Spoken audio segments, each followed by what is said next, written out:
আমি মাননীয় প্রধানমন্ত্রীকে অনুরোধ করছি আজকে ইন্টারিম গভর্নমেন্টের 18 মাসের সকল কিছুর জন্য আপনি দুর্নীতি দমন কমিশনকে নির্দেশ দেন।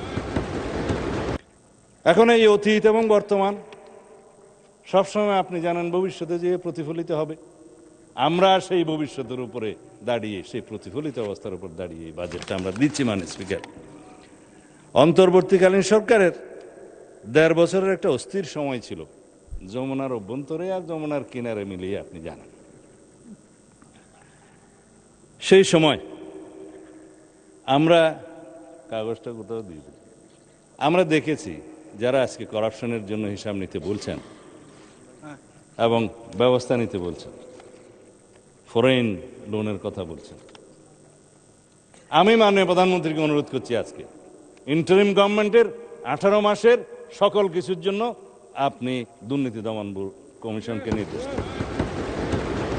করাপশন কোথায় হয়েছে, কিভাবে হয়েছে, কারা করেছে, সবকিছু ফাইন্ড আউট হোক।